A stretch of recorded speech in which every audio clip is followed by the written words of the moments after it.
Hello student, তো চলে আসলাম ফিরে একটা ক্লাসে। তো দেখো, আজকে আমি তোমাদের যে সেট 2 থেকে যে পার্ট 2 ক্লাসটা আছে বড় প্রশ্ন, সেই বড় প্রশ্নগুলো নিয়ে এসেছি।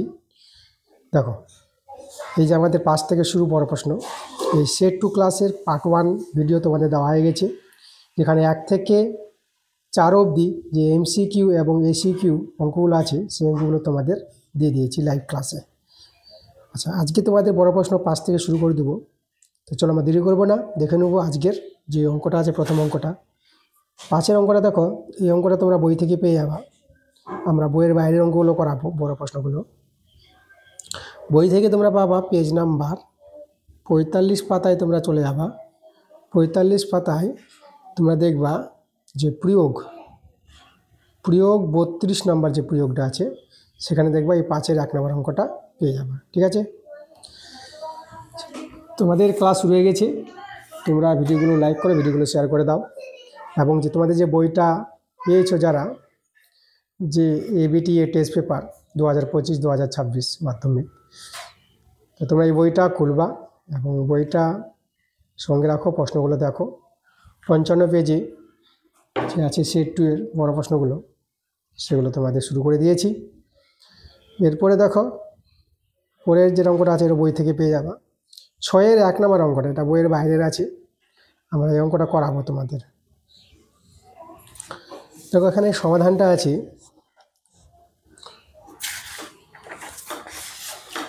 ছয়ের 1 নম্বর,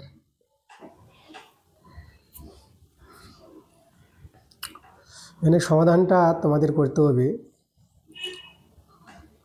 6-এর 1 নম্বর। P by x minus p plus q by x minus q. আচ্ছা দেখো, এই যে 2r আছে না, তাকে আমরা লিখছি r by x minus r plus r by x minus r. 2rটাকে এভাবে ভেঙে নিতে পারবা, ভগ্নাংশে যোগ বিয়োগ করবা, দেখবা এটাই ফিরে পাবা। ওকে, তাহলে এটা তোমাদের করে নিতে হবে প্রথমে। এরপরে দেখো আমরা কি করব, একটাকে এইদিকে নিয়ে আসি,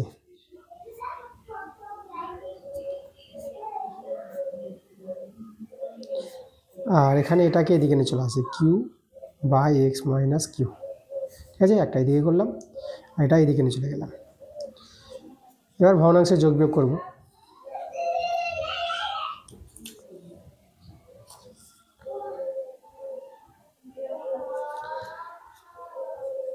ভগ্নাংশে যোগ বিয়োগ দেখো,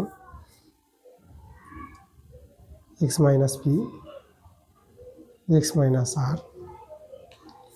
এখানে দেখো এটা এবং এটা মিলে গেছি, তার পি এর সঙ্গে এটা গুণ হবে, P into x minus r minus, এটার সঙ্গে এটা মিলল, আর এর সঙ্গে গুণ করবা এক্স মাইনাস পি। একইভাবে এখানে ভগ্নাংশে যোগ বিয়োগ করবা, এক্স মাইনাস আর আর এক্স মাইনাস কিউ, এটা মিলে গেছে, আর এর সঙ্গে এটা গুণ হবে, আর into x minus q minus, এটা মিলল, কিউটা গুণ হবে এই পার্টের সঙ্গে এক্স মাইনাস আর। আমরা কী করবো, গুণটা করে নেব উপরে। তোমরা লক্ষ্য করে এখানে এক্স মাইনাস আর এটা তোমরা কেটে দিতে পারবে, একই জিনিস সমান সমানে কেটে যায়। উপরে যদি গুণ করো p x minus p r x plus p r নিচে রয়ে গেল x minus p r x q x plus q r নিচে এক্স মাইনাস কিউ। এখানে দেখো minus p r plus p r কাটবে, minus q r plus q r কেটে যাবে, আমাদের রয়ে গেল p x minus r x minus p. আচ্ছা, এটাকে বাঁদিকে নিয়ে আসলে এটা মাইনাস দিয়ে আমরা লিখব, যেখানে আর এক্স মাইনাস কিউ এক্স থেকে যাবে, নিচে এক্স মাইনাস কিউ, এদিকে শূন্য করে দিলাম, বাঁদিকে নিয়ে চলে আসলাম। তোমরা লক্ষ্য করো যে উপর দিকে সব জায়গায় এক্স আছে, তাহলে আমরা এক্সটা কমন নিতে পারবো, p minus r x minus p, এখানে r minus q x minus q equal to 0, এভাবে করে নিতে পারবো। তারপরে এবার উৎপাদক হয়ে গেছে, এখন তোমরা এটা হয় এক্স সমান সমান 0, তো এক্সের মান পেয়ে গেলাম। এবার অথবা দিয়ে আমরা p minus r x minus p minus r minus q r x minus q equal to 0 করতে পারবো। হয় এটা 0 না এটা 0, এক্সের মান একটা পেয়ে গেছি, এখান থেকে আমরা একটা এক্সের মান পাবো। তো ভগ্নাংশের যোগ বিয়োগটা করে নেব।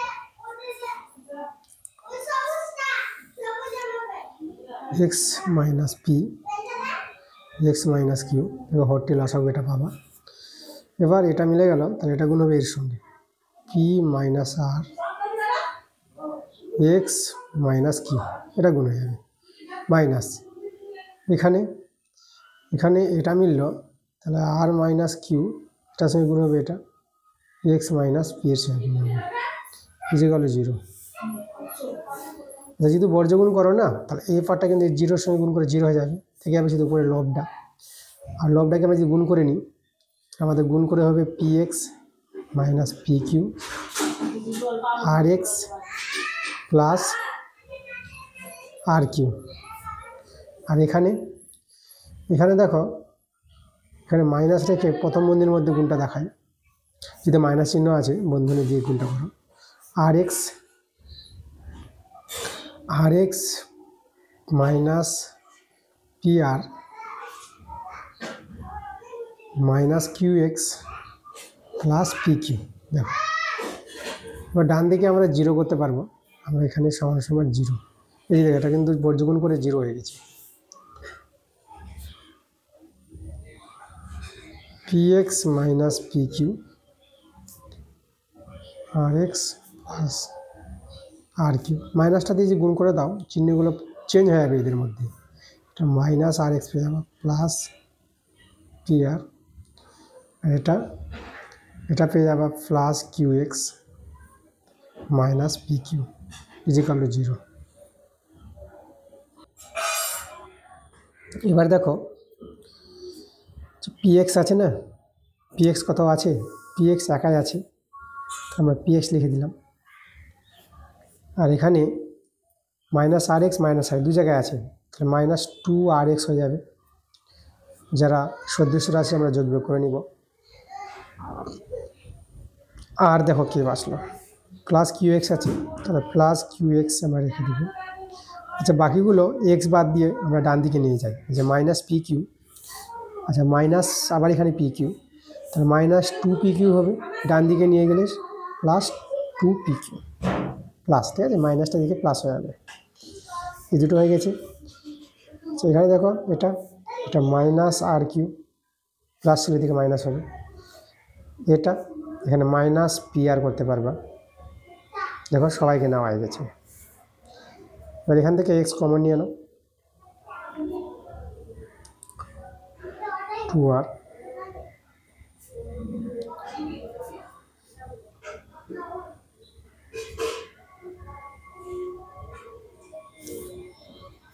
এখান থেকে এবার এক্সের মানটা পেয়ে যাবা।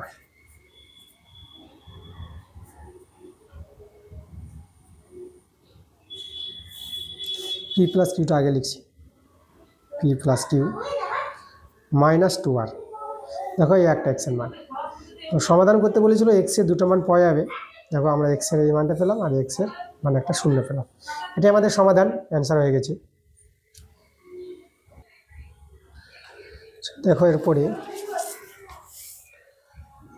6-এর 1 নম্বরটা করালাম, 6-এর 2 নম্বরটা এটা বই থেকে পেয়ে যাবা, আমরা বইয়ের বাইরের অঙ্ক করাচ্ছি। আচ্ছা দেখো 8-এর যে অঙ্কগুলো আছে, 8-এর অঙ্কগুলো বই থেকে পাবা, যেরকম 8-এর যে এই অঙ্কটা, 8-এর 2 নম্বর অঙ্কটা আছে, এটা বই থেকে পাবা। কোথায় পাবা, তোমরা পেজ নাম্বার 93 পাতায় দেখবা যে প্রয়োগ 57 যে প্রয়োগটা আছে সেই অঙ্কটাই আছে, ওকে। এরপরে পরের পেজে 56 পেজে চলে এসো, 56 পেজে দেখো যদি আমি দেখাই, এই যে 10-এর দাগের যে অঙ্কগুলো আছে, 10-এর দাগের 1 নম্বর অঙ্কটা তো বই থেকে পাবা। বইতে তোমরা চলে যাবা পেজ নাম্বার 168 পেজে, তোমরা দেখবা যে প্রয়োগ 8 নম্বর প্রয়োগটা অঙ্কটা আছে। আর 10-এর 2 নম্বরটা, 10-এর 2 নম্বর অঙ্কটা তোমরা বই থেকে পাবা পেজ নাম্বার 65 পেজে। দেখবা যে 7 নম্বর যে অঙ্কটা আছে, ঠিক আছে। এই অঙ্কগুলো যদি তোমাদের প্রয়োজন পড়ে, এবং যে 10-এর 2 নম্বর অঙ্কটা এর ক্লাস আমি দিয়েছি তোমাদের বইয়ের অঙ্ক, ঠিক আছে। ক্লাস 10 ম্যাথ বলে আমার চ্যানেলে প্লে লিস্ট করা আছে। যদি অঙ্কগুলো প্রয়োজন পড়ে তোমরা আমার চ্যানেলে প্লে লিস্টটিকে ভিজিট করে তোমরা অঙ্কগুলো দেখতে পারবা। আমি অঙ্ক দিয়েছি, অনেক ক্লাস দেওয়া হয়েছে তোমাদের বই থেকে। এর বইয়ের অঙ্কগুলো আমি ছেড়ে দিচ্ছি, কারণ বইয়ের অঙ্ক তোমরা পারবা। আমরা করাবো বইয়ের বাইরের অঙ্ক। বইয়ের অঙ্ক সমস্যা হলে আমি যে সব অঙ্কগুলো করে দিয়েছি তোমাদের, সেই অঙ্কগুলো ক্লাসগুলো তোমরা দেখো। আচ্ছা, এরপরে আমরা চলে আসবো 12-এর প্রশ্নগুলো। 12-এর 1 নম্বর অঙ্কটা এটাও বই থেকেই তোমরা পাবা। তোমরা বইতে চলে যাবা পেজ নাম্বার 276 পেজে, যে 4 নম্বর যে অঙ্কটা আছে সেখানে দেখবা এই অঙ্কটা পেয়ে যাবা। আচ্ছা, আমরা করাবো 12-এর 2 নম্বর অঙ্কটা। 12-এর 2টা বইয়ের বাইরের আছে, চলো এটা অঙ্ক করাবো।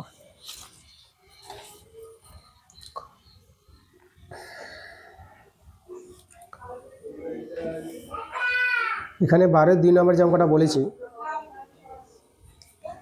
12-এর 2, এখানে এবিসি সমবাহু ত্রিভুজ আছে।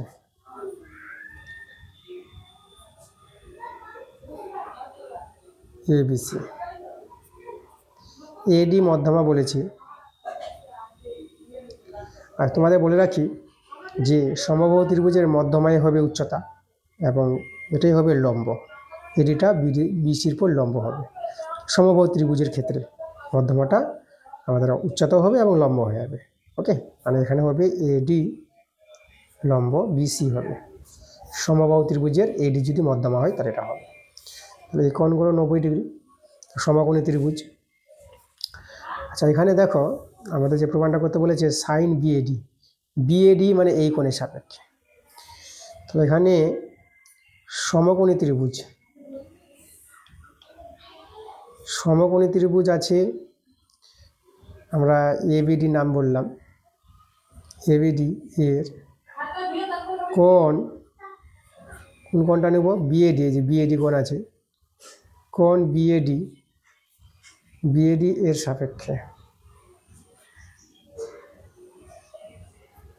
দেখো কোণ সাপেক্ষে ভূমি লম্ব লক্ষ্য করো, মানে এখানে সমকোণী ত্রিভুজ এটা 90 ডিগ্রি, তাহলে এবিটা অতিভুজ হবে। তো অতিভুজ হলে দেখো এই কোণ সাপেক্ষে ভূমি হয়ে যাবে এডি। তাহলে এখানে ভূমিটা হবে কে? এডি। যে কোণ সাপেক্ষে বলবে সেই কোণ সংলগ্ন বাহুটা, যে এডি বাহুটা আছে, সেটা কিন্তু ভূমি হয়ে যাবে। এটা মনে রাখবে তোমরা, কারণ বিএডি কোণের সাপেক্ষে। কোথায় পেলাম বিএডি? এই যে সাইন কোণ বিএডি আছে, সেখান থেকে কিন্তু নিয়েছি কোণটা ভূমি এডি। আর এখানে ভূমি এডি হলে লম্ব কি হয়ে যাবে? লম্ব হয়ে যাবে আমাদের বিডি। আর অতিভুজ তো এবি, অতিভুজ চেঞ্জ হবে না, কোণ সাপেক্ষে ভূমি লম্ব চেঞ্জ হয়। আচ্ছা, এখানে এই ক্ষেত্রে আমরা যেটা বাম পক্ষে আছে, লেফট হ্যান্ড সাইড, বাম পক্ষ আছে সাইন কোণ বিএডি, ঠিক আছে। সরি, দেখা যাচ্ছে না, সাইন কোণ বিএডি। এবার সাইনের যে বাংলাটা তোমরা জানতে হবে লম্ব বাই অতিভুজ, লম্ব বাই অতিভুজ সাইনের বাংলা। মানে কোনো সমকোণী ত্রিভুজের এই যে লম্ব হচ্ছে বিডি, যে লম্ব আর অতিভুজের যে অনুপাতটা, লম্ব অতিভুজের অনুপাতটাকে বলা হয় সাইন। এভাবে সাইনের কি সৃষ্টি যাকে বলে। তো চলো এখানে মানগুলো বসাও। লম্ব দেখো এখানে লম্ব বিডি, যে বের করে রেখেছি মানগুলো, লম্ব বিডি। আর অতিভুজ হচ্ছে এবি। তাহলে আমরা বিডি বা এডি পেলাম এর মানটা, বাম পক্ষটা। এবার আমরা ডান পক্ষ করাবো। ডানপক্ষ করার জন্যে আমরা দেখো আমাদের লক্ষ্য করে এখানে কোণটা দেখো ডানপক্ষে কোণ ডিবিএ, ডিবিএ মানে এই কোণটার সাপেক্ষে। তো আবার আমি এখানে লিখছি সমকোণী ত্রিভুজ এ বি ডি এর কোণটা চেঞ্জ হয়েছে, কোণ ডিবি এর সাপেক্ষে।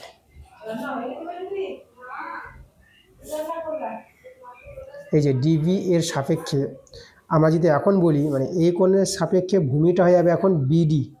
লক্ষ্য করে দেখো কোন সাপেক্ষে ভূমি চেঞ্জ হয়, ভূমি লম্ব। তাহলে আমাদের ভূমিটা যদি বলি ভূমিটা হবে বিডি, লম্ব এডি, তাই তো। এই যে ভূমি বিডি হলে লম্ব এডি, আর অতিভুজ সবসময় এবি, অতিভুজ চেঞ্জ হয় না। অতিভুজ আমাদের এবি। তাহলে এখানে আমরা দেখাবো ডান পক্ষটা রাইট হ্যান্ড সাইড, যেটা প্রমাণে আছে। দেখো প্রশ্নে দিয়েছে ডান পক্ষটা কস কোণ ডিবিএ, এটা তো, এটা আমরা ভাঙাবো কস কোণ ডিবিএ মানে এই কোণের সাপেক্ষে যেটা করেছিলাম। আচ্ছা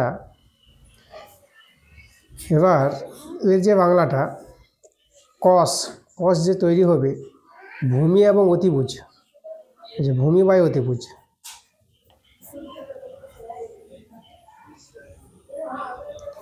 ভূমি এবং অতিভুজ বাহু দুটির অনুপাতকে বলা হয় কস।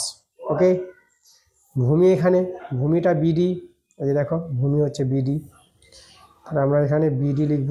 আর অতিভুজটা আমাদের এবি, এখানে এপি। তোমার লক্ষ্য করো এখানে বাম পক্ষ যেটা পেয়েছিলাম বিডি বাই এবি, এখানেও ডান পক্ষ কিন্তু বিডি বাই এবি পেয়েছি। তাহলে আমরা লেফট হ্যান্ড সাইড সমান পেয়ে গেলাম রাইট হ্যান্ড সাইড। তাহলে আমরা লিখে দেবো প্রুভড, প্রমাণিত। দেখো খুব সহজে আমরা প্রমাণটা দেখে দিলাম 12 নম্বর অঙ্কটা। এরপরে 12-3 অঙ্কটা তোমরা বই থেকে পাবা। আমরা চলে আসবো 13 অঙ্কগুলো। 13-এর 1 নম্বরটা বইয়ের বাইরের অঙ্ক আছে, আমরা 13-এর 1 নম্বর অঙ্কটা করাবো তোমাদের। 13-এর 1 অঙ্কটা কি বলছে দেখো, আমাদের এখানে বলেছি দুটি স্তম্ভের উচ্চতা যথাক্রমে h1 মিটার ও h2 মিটার। দ্বিতীয় স্তম্ভের গোড়া থেকে প্রথমটির চূড়ার উন্নতিকোণ 60 ডিগ্রি এবং প্রথমটির গোড়া থেকে দ্বিতীয়টির চূড়ার উন্নতিকোণ 45 ডিগ্রি হলে দেখাও যে, এই যে এখানে দেখো h1 স্কোয়ার সমান 3h2 স্কোয়ার, এটা আমাদের প্রমাণ করতে বলেছি। খুব ভালো অঙ্ক, বইয়ের বাইরের অঙ্ক আছে। চলো আমি প্রমাণটা তোমাদের দেখাচ্ছি।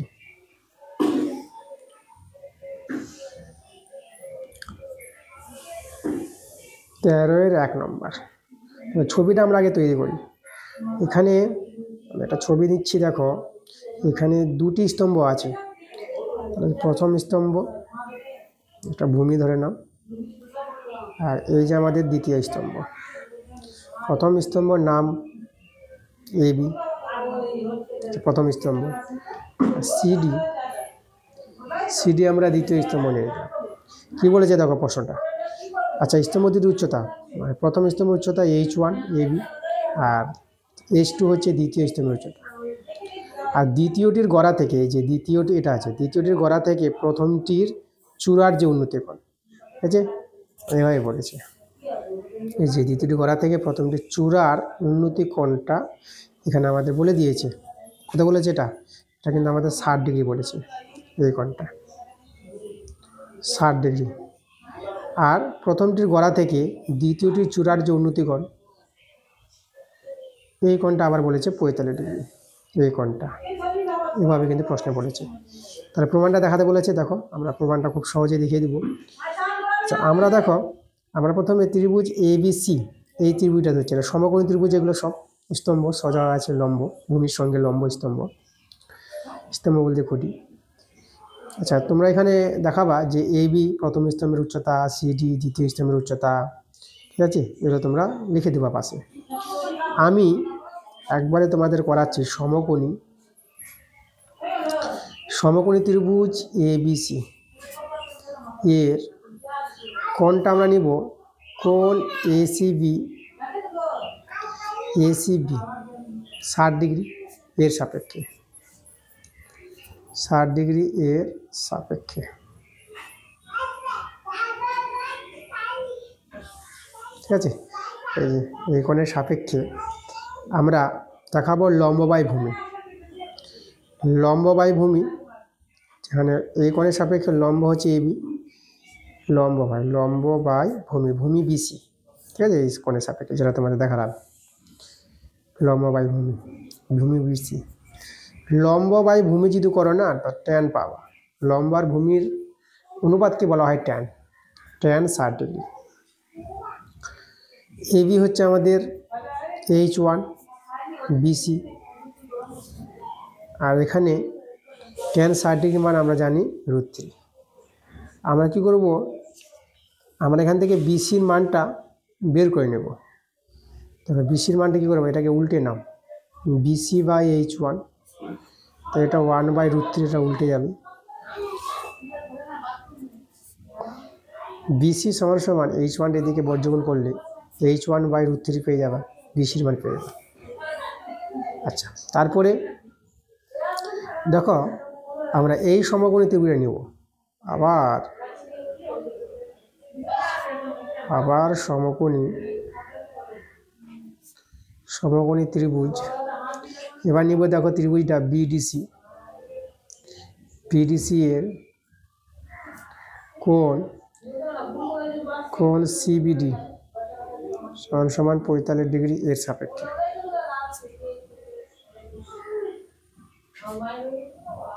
এই কোণের সাপেক্ষে ভূমি, এটা লম্ব, সিডি লম্ব। তাহলে এখানেও আমরা করব লম্ব বাই ভূমি, মানে সিডি বাই ভূমি বিসি। আমরা ট্যান লম্ব বাই ভূমি ট্যান পাবো, ট্যান 45 ডিগ্রি। ওকে, আচ্ছা, এরপরে দেখো সিডির মান হচ্ছে H2, এখানে আমরা H2 লিখে দেব। আর এই যে বিসির মানটা আমাদের জানা হয়ে গেছে, বিসির মানটা এখানে তোমরা পুট করে দিতে পারো। বিসির মান আমাদের হচ্ছে H1/√3, এখানে বসিয়ে দিলাম বিসির মানটা। আর ট্যান 45 মান তোমরা 1 জানো। এবার আমরা বর্গমূল করে নেব। আচ্ছা, H2 সমান সমান H1/√3, এটা হয়ে যাবে বর্গমূল করলে। মানে এই যে পার্টটা, তো এই যে পার্টটা আছে না, এই যে পার্টটাকে এর সঙ্গে একের সঙ্গে গুণ করে এখানে চলে আসবে। আচ্ছা, এখানে আমরা আবার যদি বর্গমূল করি তাহলে H1√3 H2 এটা পাবা। উভয় দিকে বর্গ করে নাও, তাহলে H1 স্কোয়ার বর্গের জন্য এটা 3 হয়ে যাবে, আর এখানে H2 স্কোয়ার। দেখো এটাই প্রমাণ করতে বলেছিল, আমরা প্রমাণটা করে নিয়েছি। তো আমরা লিখে দেবো এখানে প্রমাণিত। পরের অঙ্ক আমরা দেখে নেব 13 নম্বরটা বই থেকে পেয়ে যাবা, বইয়ের অঙ্ক আছে। 14 1 নম্বর অঙ্কটা বই থেকে পাবা। এই অঙ্কটা বলে দিচ্ছি কোথায় পাবা। তোমরা চলে যাবা পেজ নাম্বার 73 পেজে, দেখবা প্রয়োগ 18 নম্বর যে প্রয়োগটা আছে, ঠিক আছে, সেখানে বই থেকে পেয়ে যাবে। আমরা 14 2 নম্বর যে অঙ্কটা আছে, এই অঙ্কটা করাবো। এই অঙ্কটা বইয়ের বাইরে আছে।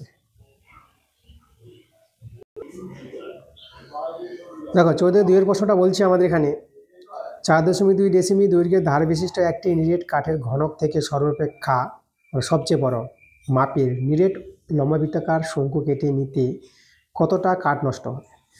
মানে এখানে আমাদের একটি ঘনক আছে, সেই ঘনক থেকে একটি শঙ্কু কেটে নিবে, সবচেয়ে বড় শঙ্কু কেটে নিলে পরে কতটা কাঠ নষ্ট হবে। ঘনক থেকে যে কাঠটা পড়ে থাকবে ঘনকের মধ্যে, কতটা কাঠ পড়ে থাকবে ঘনকে।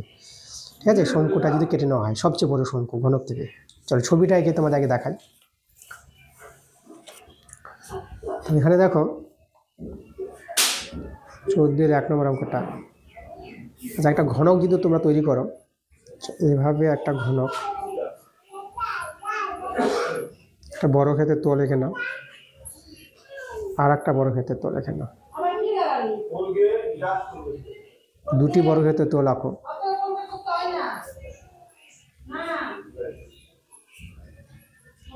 এই যে দেখো আমরা ঘনক তৈরি করলাম, এই ঘনক থেকে সবচেয়ে বড় শঙ্কু কেটে নেবে।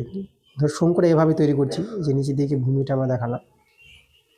সবচেয়ে বড় বলতে দেখো, মানে এখানে যে ভূমিটা যে বৃত্তাকার হয়, সেই বৃত্তটা হবে বর্গক্ষেত্রের মধ্যে, যে একটা তলটা বর্গক্ষেত্র আছে না, তার মধ্যে এটা হবে আমাদের যাকে বলে বর্গক্ষেত্রের অন্তর্লিখিত। বৃত্তটি হবে বর্গক্ষেত্রের অন্তর্লিখিত, এটা ভূমিটা শঙ্কুর। আর এখানে উচ্চতাটা আমরা এইভাবে করে নিয়ে নিচ্ছি, এইভাবে করে আমরা উচ্চতাটা দেখালাম। এটা আমরা শঙ্কুর ভূমির ব্যাস। আর লম্ব উচ্চতা আমরা এখান থেকে যে লম্ব উচ্চতা নিয়ে নিই, এই যে আমাদের লম্ব উচ্চতা। আচ্ছা, এখানে নাম দিলাম এটা এ বি, এটা ও নাম দিলাম, এটা সি নাম দিলাম। এখানে দেখো আমাদের যে দেওয়া আছে, এই যে ধারগুলো, ঘনকের ধারের দৈর্ঘ্য 4.2 ডেসিমি।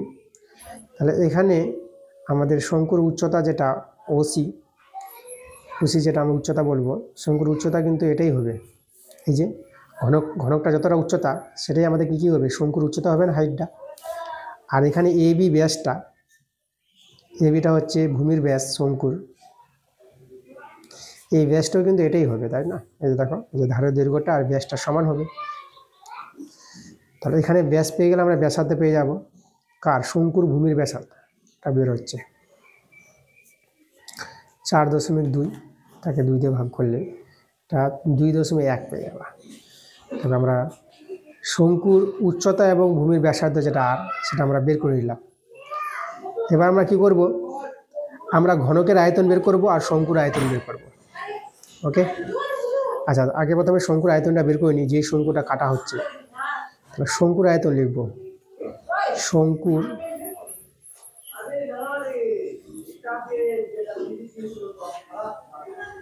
শঙ্কুর আয়তনের সূত্র 1/3 পাই আর স্কোয়ার এইচ। 1/3 পায়ের মান 22/7। আর দেখো এই যে 21.2 দুবার হয়ে যাবে আমাদের, 21.2 ইন্টু 21.2, আর এইচ স্কোয়ার আছে না বলে দুবার। এইচ হচ্ছে উচ্চতা যেটা 4.2। এককটা তোমরা ঘন ডেসিমি লিখে দিবে, ডেসিমিতে আছে ঘন ডেসিমি। আয়তনের ক্ষেত্রে ঘন কথাটা আসবে, আর ক্ষেত্রফল থাকলে বর্গ কথাটা আসবে। কাটাকাটি করো, 7 3 21, একটার পর 0.3 দিয়ে কেটে দাও, এখানে 0.1 পেয়ে যাবা।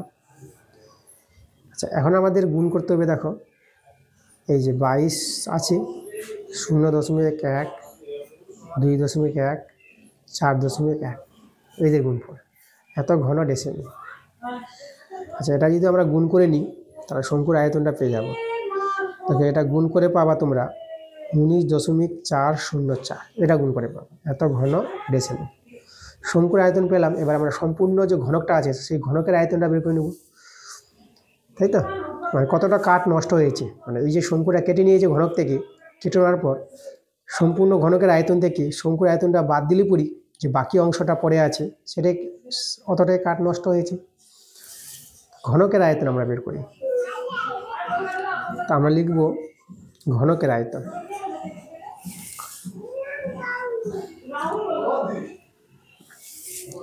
চলো আমরা দেখাবো ঘনকের আয়তন। ঘনকের আয়তনের সূত্র কি জানো? ধারের কিউব, ধার হচ্ছে 4.2, তার কিউব, ঘন ডেসিমি,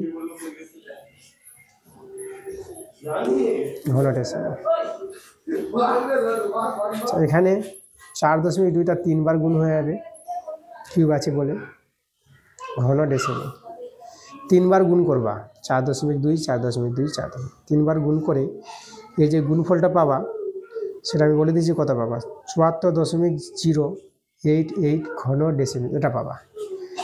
এবার দেখো এই যে ঘনকের আয়তন থেকে শঙ্কুর আয়তনটা বিয়োগ করবো, তখনই বেরিয়ে আসবে কতটা কাঠ নষ্ট হয়েছে। যে বাকিটা কাঠটা আছে না, শঙ্কুটা বাদ দিয়ে কতটা কাঠ নষ্ট হয়েছে সেটা বেরিয়ে আছে। আমরা লিখব কাঠ নষ্ট হয়েছে, কাঠ নষ্ট হয়েছে এই যে ঘনকের আয়তন থেকে আমরা বাদ দিয়ে দিব শঙ্কুর আয়তনটা, এত ঘন ডেসিমি। এটা বিয়োগ করবা, এটা বিয়োগ করে তোমরা পেয়ে যাবা 54.684 ঘন ডেসিমিল। ওকে, আচ্ছা দেখো আমাদের হয়ে গেছে 14 1 নম্বর অঙ্কটা, ভালো অঙ্ক ছিল এবং বইয়ের বাইরের অঙ্ক। আমরা করাচ্ছি বইয়ের বাইরের অঙ্কগুলো। তারপরে 14 3 নম্বর অঙ্কটা, এটা তোমরা বই থেকে পাবা। আমি বলে দিচ্ছি তোমরা কোথায় পাবা অঙ্কটা। তোমরা বইতে চলে যাবা, পেজ নাম্বার 144 পেজে দেখবা প্রয়োগ 10 নম্বর যে আছে সেই অঙ্কটাই। অন্যের অঙ্কগুলো তোমরা বই থেকে পেয়ে যাবে। তা দেখো আজকে পার্ট 2 ক্লাসে আমরা দেখিয়ে দিলাম বইয়ের বাইরের অঙ্কগুলো, যে সেট 2, এটা আমাদের সেট 2 ক্লাস, সেট 2 এর পার্ট 2 ভিডিও, এটা বড় প্রশ্ন। ঠিক আছে, ক্লাসটা ভালো লাগলে অবশ্যই তোমাদের ভিডিওগুলোতে লাইক করতে হবে, ভিডিওগুলো বন্ধুর কাছে শেয়ার করে দিতে হবে। তো পরবর্তী ক্লাস আমি তাড়াতাড়ি নিয়ে চলে আসবো। তোমরা সবাই ভালো থাকো।